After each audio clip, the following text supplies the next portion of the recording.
Hello learners and welcome back to Pankaj की कक्षा। आप सभी का स्वागत है मेरी कक्षा में।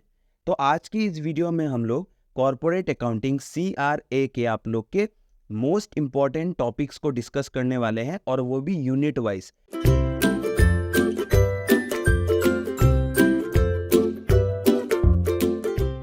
मैं आप लोग को कुछ सजेस्टेड टॉपिक्स देने वाला हूं, या फिर बोल सकते हो कि क्वेश्चंस देने वाला हूं, जहां से आप लोग आराम से 9 CGPA तक ला सकते हो अगर आप लोग ऑनेस्टी के साथ पढ़ोगे। बिना टाइम वेस्ट किए हम लोग इस वीडियो को स्टार्ट करते हैं। पहला जो है आप लोग का यूनिट नंबर 1 जो है, ये आप लोग का फाइनल अकाउंट्स है। यूनिट का नाम है आप लोग का फाइनल अकाउंट्स, ठीक है। आप लोग अपने सिलेबस को भी साइड में रख सकते हैं, कोई इशू नहीं है।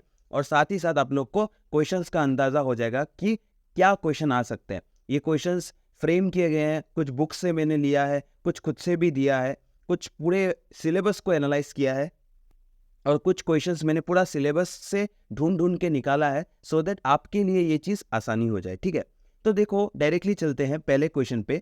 पहला जो क्वेश्चन है आप लोग का, ये मीनिंग है। मीनिंग ऑफ क्या क्या आप लोग को अच्छे से पढ़ के जाना है। देखो क्योंकि यूनिट 1 से बहुत सारे थ्योरीज आने का चांसेस रहता है, तो देखो पहला मीनिंग आप लोग को क्या पढ़ना है, करंट एसेट का मीनिंग पढ़ना है। फिर आप लोग नॉन करंट एसेट का मीनिंग पढ़ना है। फिर करंट लाइबिलिटीज का आप लोग का मीनिंग पढ़ना है। फिर आप लोग का वर्किंग कैपिटल का मीनिंग पढ़ना है। फिर आप लोग को प्रीलिमिनरी एक्सपेंसेस विथ एग्जांपल्स के साथ आप लोग को पढ़ना है। फिर आपको फिनेंशियल स्टेटमेंट का मीनिंग पढ़ना है। फिर आप लोग को डेफर्ड टैक्स का मीनिंग पढ़ना है। फिर आप लोग का कॉन्टिंजेंट लाइबिलिटीज क्या होता है ये भी पढ़ के जाना है। आप लोग मीनिंग को एटलीस्ट 2 से 4 मार्क के लिए अच्छे से अगर पढ़ के जाओगे तो एनफ है आपके इस फाइनल एग्जामिनेशन के लिए।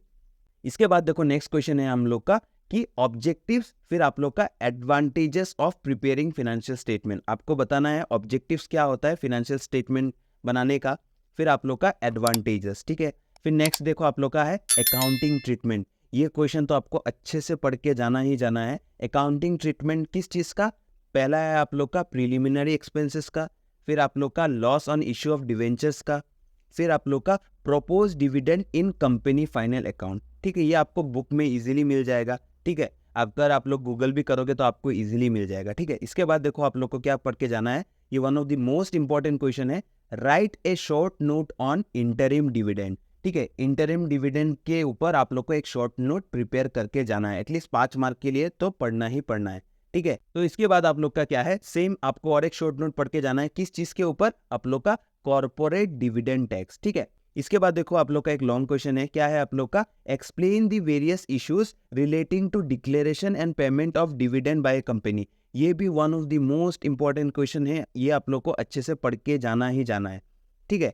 ये क्वेश्चंस मैं प्रेडिक्ट कर रहा हूँ कि ऐसा क्वेश्चंस आ सकते हैं आप लोग के कॉर्पोरेट अकाउंटिंग से, ठीक है। मैं इस सब्जेक्ट डोमेन का नहीं हूँ, लेकिन मुझे लग रहा है कि ये क्वेश्चन आ सकता है। देखो क्या है आप लोग का, मेंशन एनी 2 आइटम्स ऑफ, ऐसा क्वेश्चन आ सकता है 2 मार्क का। क्या चीज का, आपका करंट एसेट्स का, ठीक है, 2 आइटम बताना है, या फिर करंट लाइबिलिटीज का, या फिर आप लोग का नॉन करंट एसेट का, या फिर नॉन करंट लाइबिलिटीज का। ये आपको अच्छे से देख के जाना है, ठीक है।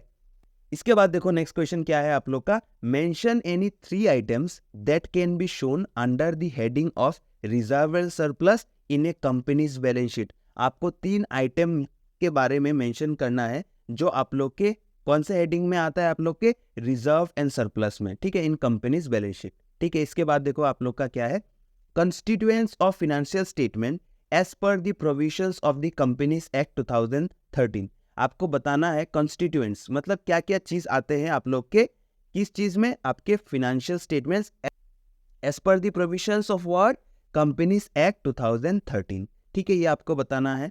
इसके बाद देखो आप लोग का 2 ही क्वेश्चंस और बचे हैं इस यूनिट से। देखो क्या है आप लोग का, statutory provisions relating to preparation and presentation of balance sheet of a listed company under Companies Act 2013, और साथ ही साथ आप लोग को प्रॉफिट एंड लॉस मतलब आपका statement of profit and loss के ऊपर भी यही चीज आपको पढ़ के जाना ही जाना है, ठीक है। आप लोग इस चीज का स्क्रीनशॉट भी ले सकते हो, और उसके बाद आप लोग आपका प्रिपरेशन स्टार्ट कर सकते हो। इसके बाद देखो लास्ट क्वेश्चन है इस यूनिट से, क्या है आप लोग का, items which require special attention at the time of preparation of final accounts of A company.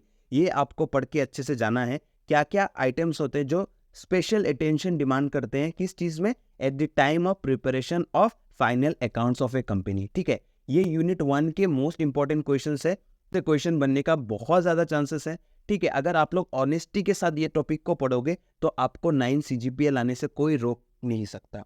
ठीक है, इसके बाद चलते हैं नेक्स्ट यूनिट पे।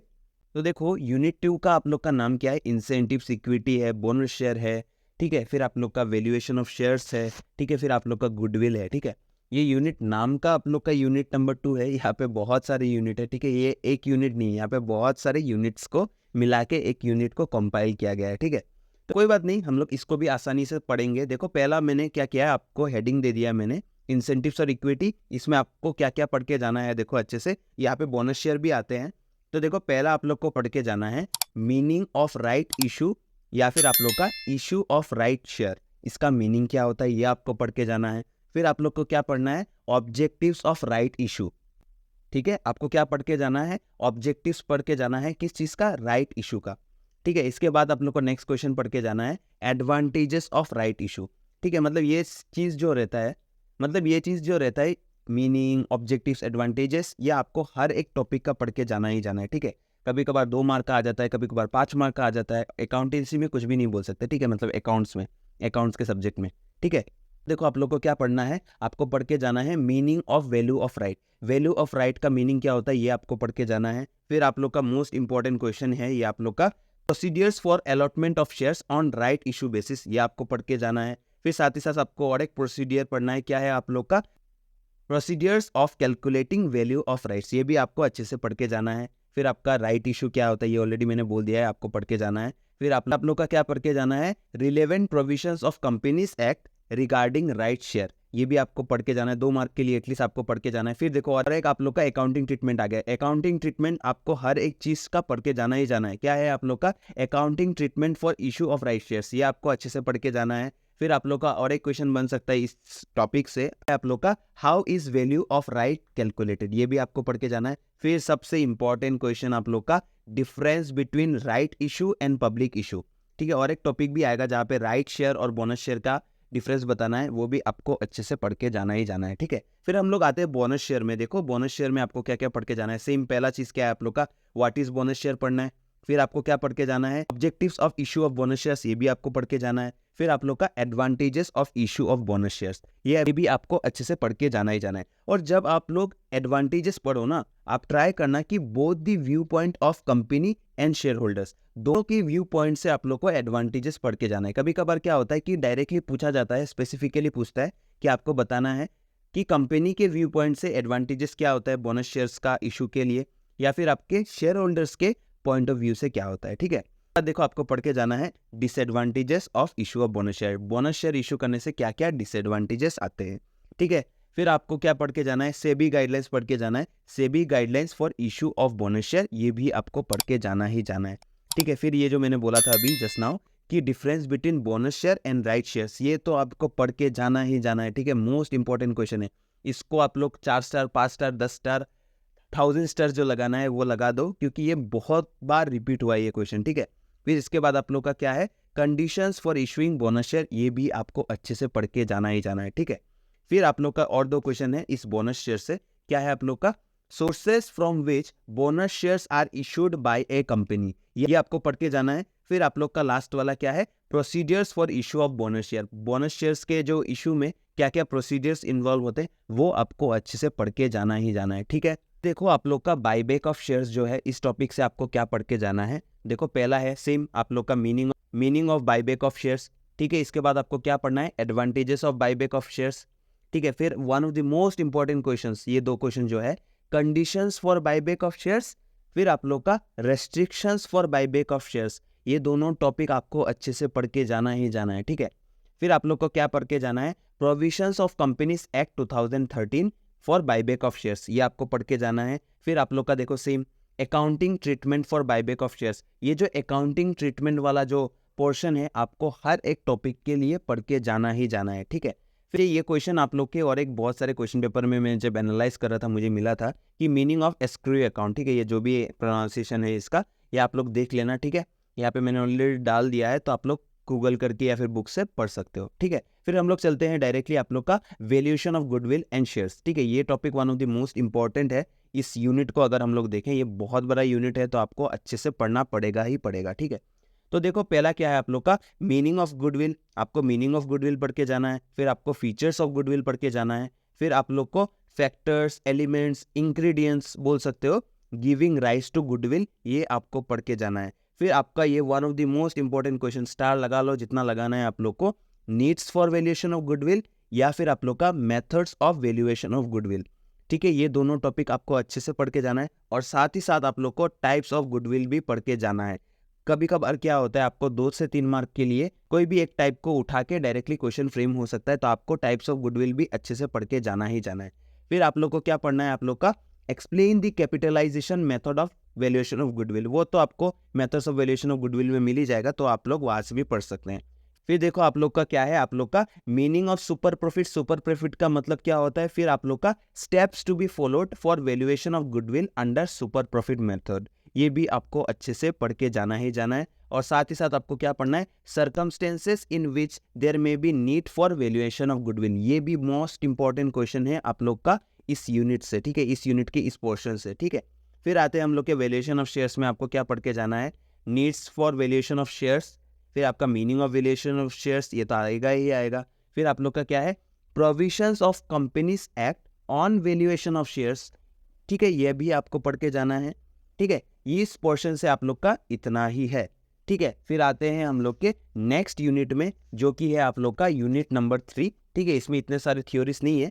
इस यूनिट का नाम है आप लोग का इंटरनल रिकंस्ट्रक्शन ऑफ कंपनीज। ठीक है, क्या कंस्ट्रक्शन है यहाँ पे पढ़ते हैं हम लोग, क्या है आप लोग को पढ़ के जाना है, concept and meaning of internal reconstruction, ये आपको अच्छे से पढ़ के जाना है।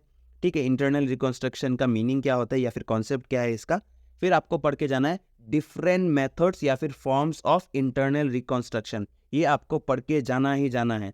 फिर आप लोग का क्या है, देखो जो मैंने बोला accounting treatment for alteration of share capital, फिर आप लोग का रिडक्शन ऑफ शेयर कैपिटल, ये पढ़ के जाना ही जाना है। ठीक है, आपको क्या पढ़ना है, आप लोग को difference between internal and external reconstruction, ये टॉपिक भी आपको अच्छे से पढ़ के जाना ही जाना है। ठीक है, फिर आपका क्या है, और 2 क्वेश्चन है देखो, conditions for effecting A reduction.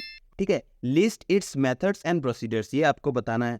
ठीक है, फिर आपको थोड़ा सा 2 मीनिंग भी पढ़ना है, meaning of what, consolidation of shares, फिर आपका सब डिविजन ऑफ शेयर्स, इस दोनों टॉपिक का आपको मीनिंग पढ़ना है। फिर आप लोग का क्या है, आप लोग का और 2 सिचुएशन 2 मार्क के लिए। ठीक है, थोड़ा ज़्यादा ही हो गया, 2 बोल के मैं ज़्यादा बोल रहा हूँ, 2 बोल के मैं ज़्यादा बोल रहा हूँ। ठीक है, कोई बात नहीं। देखो क्या है आप लोग का कि 2 situation which call for internal reconstruction of A company, ये भी आपको अच्छे से पढ़ के जाना ही जाना है। ठीक है, तो देखो नेक्स्ट यूनिट में जाते हैं, आप लोग का है यूनिट नंबर 4, जो कि है आप लोग का एमलगमेशन ऑफ ए कंपनी। ठीक है, या फिर एमलगमेशन ऑफ कंपनी जो भी है, कि मैं चाहता था कि इसको 2 पार्ट में ये वीडियो को बनाऊं। ठीक है, बिकॉज बहुत लंबा हो चुका है, बट स्टिल कोई प्रॉब्लम नहीं है, इसको खत्म करते हैं। क्या है आप लोग का एमलगमेशन ऑफ कंपनी में, आपको पहला टॉपिक क्या पढ़ के जाना है, मीनिंग ऑफ एमलगमेशन। ठीक है, फिर सेम आप लोग का मीनिंग ऑफ क्या पढ़ के जाना है, एब्जॉर्प्शन का मीनिंग पढ़ के जाना है, एक्विजिशन का मीनिंग पढ़ के जाना है, फिर आप लोग को परचेज कंसिडरेशन का मीनिंग भी पढ़ के जाना ही जाना है। ठीक है, फिर आपको क्या पढ़ना है, आप लोग को ऑब्जेक्टिव्स ऑफ एमलगमेशन, ये टॉपिक आप अच्छे से पढ़ के जाना, क्योंकि ये क्वेश्चंस हमेशा आते हैं। ठीक है, objectives, types, meaning, advantages, disadvantages. ठीक है, ऑलरेडी आप लोग के लिए आसान कर ही दिया है, आपको बस इसका स्क्रीनशॉट लेना है। ठीक है, जो भी मैं बोलता जा रहा हूँ या फिर नोट डाउन करना है, बेस्ट चीज़ है आप लोग इसको नोट डाउन करिए। ठीक है, सो दैट क्या होगा कि आपको एक आइडिया मिल जाएगा कि क्या क्या क्वेश्चन बन सकते हैं। ठीक है, इसके बाद क्या होगा, आप लोग का टाइप्स ऑफ एमलगमेशन आपको पढ़ के जाना है, ये तो क्वेश्चन आना ही आना है, ये 2 टॉपिक से कोई एक क्वेश्चन आएगा ही आएगा। पहला आप लोग का amalgamation in the nature of merger, फिर amalgamation in the nature of purchase, ये टॉपिक आप लोग स्किप करके गलती से भी मत जाना। ठीक है, ये क्वेश्चन आना ही आना है। ठीक है, फिर आप लोग का और एक चीज इस टॉपिक से ही रिलेटेड है, difference between amalgamation in the nature of merger, फिर आपका amalgamation in the nature of purchase, merger और परचेज के बीच में जो आप लोग का डिफरेंस है, ये भी आपको पढ़ के जाना ही जाना है एमलगमेशन के कॉन्सेप्ट के हिसाब से। ठीक है, amalgamation in the nature of purchase and फिर आप लोग का amalgamation in the nature of merger. ठीक है, इसके बाद आप लोग को क्या पढ़ के जाना है, जो मैंने बार बार बोला है, accounting treatment for amalgamation in the nature of merger, फिर आप लोग का amalgamation in the nature of purchase. ठीक है, ये आपको अच्छे से पढ़ के जाना ही जाना है। फिर आप लोग का नेक्स्ट क्वेश्चन क्या है, आप लोग का what is mean by consideration for amalgamation as per the accounting standard 14, ये आपको पढ़ के जाना है। फिर देखो क्या है आप लोग का methods of determining the purchase consideration, ये टॉपिक भी आपको पढ़ के जाना है।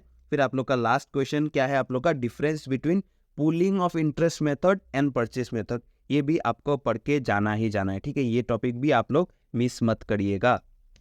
हम लोग आते हैं डायरेक्टली आप लोग के लास्ट यूनिट पे, ठीक है। क्या है आप लोग का यूनिट नंबर 5, जो कि है आप लोग का होल्डिंग कंपनीज। होल्डिंग कंपनीज में आप लोग को मीनिंग भर भर के पढ़ के जाना है। पहला क्या आप मीनिंग पढ़ के जाना है आप लोग को, होल्डिंग कंपनी का मीनिंग, फिर सब्सिडियरी कंपनी का मीनिंग, माइनॉरिटी इंटरेस्ट का मीनिंग, फिर आप लोग का प्री एक्विजिशन प्रॉफिट का मीनिंग, पोस्ट एक्विजिशन प्रॉफिट का मीनिंग, फिर आप लोग का ग्रुप ऑफ कंपनी का मीनिंग, ठीक है। फिर आप लोग को शॉर्ट नोट पढ़ के जाना है अच्छे से। शॉर्ट नोट तो पढ़ के जाना ही है इस यूनिट से। आप लोग का किस चीज के ऊपर आपको पढ़ना है, आप लोग का computation of minority interest for a holding company, ये आपको पढ़ के जाना है शॉर्ट नोट। फिर आप लोग का मीनिंग ऑफ माइनॉरिटी इंटरेस्ट, फिर आप लोग का क्या पढ़ के जाना है, constituents as per the accounting standard 21, ठीक है। फिर आप लोग को क्या पढ़ना है, एडवांटेजेस डिसएडवांटेजेस किस चीज का, कंसोलिडेटेड फाइनेंशियल स्टेटमेंट का, ठीक है। फिर आपको कंसोलिडेटेड फाइनेंशियल स्टेटमेंट का मीनिंग भी पढ़ना है, फिर उसका कंटेंट्स क्या क्या है वो भी आपको अच्छे से पढ़ना पड़ेगा, ठीक है। फिर इसके बाद देखो 2-3 क्वेश्चन और भी है इस यूनिट से। कॉस्ट ऑफ कंट्रोल का मीनिंग क्या है, what is cost of control, फिर हाउ इज इट असर्टेन, ये भी आपको पढ़ना है। फिर आप लोग को needs and objectives of consolidated financial statements, ये भी आपको अच्छे से पढ़ना पड़ेगा, ठीक है। फिर इसके बाद देखो आप लोग को क्या पढ़ना है, टाइप्स ऑफ होल्डिंग कंपनी, फिर आपका सब्सिडियरीज, ठीक है। मतलब types of holding companies and subsidiaries, ये आपको पढ़ के जाना है। फिर इस यूनिट का, फिर इस वीडियो का भी लास्ट टॉपिक क्या है आप लोग का, advantages and disadvantages of holding company, ये टॉपिक भी आपको अच्छे से पढ़ना पड़ेगा, ठीक है। ये जो जितने भी टॉपिक्स मैंने आपको बताया, जो भी क्वेश्चन फ्रेम करके आप लोग को दिया है, आप लोग अगर इसको अच्छे से पढ़ोगे, मैं लिख के दे सकता हूँ, प्रैक्टिकल को अगर छोड़ दोगे, थ्योरी में आपको फुल मार्क्स लाने से कोई रोक नहीं सकता, ठीक है। कुछ कुछ टॉपिक्स हो सकते हैं कि आउट ऑफ द सिलेबस आ जाए, ठीक है, उसका हमारे पास कोई कंट्रोल नहीं है, लेकिन मैंने ट्राई किया है ढूंढ ढूंढ के कि कोई भी टॉपिक्स ना छूटे, सो दैट आपको एटलीस्ट आइडिया मिल जाए, ठीक है। ऐसा पॉसिबल नहीं है कि आपको हर एक क्वेश्चन रटा हुआ हो, लेकिन अगर आप लोग एक बार पढ़ के जाओगे तो एग्जाम में अगर थोड़ा सा भी याद आ गया तो आप लोग रामायण तो लिख ही सकते हो, ठीक है। तो जल्दी मिलते हैं नेक्स्ट कक्षा में, तब तक के लिए आप लोग अपना ध्यान रखें, गर्मी बहुत है, अपने आप को हाइड्रेटेड रखें, पानी ज़्यादा पिए, ठीक है। अपने नियर एंड डियर वंस को भी ये चीज़ बोले, ठीक है। तो जिसको क्या करना है, नेक्स्ट वीडियो में आप लोग को अपना कलम किताब और फ़ोन ला के हाजिर हो जाना है, ठीक है। तो जल्दी मिलते हैं, थैंक यू।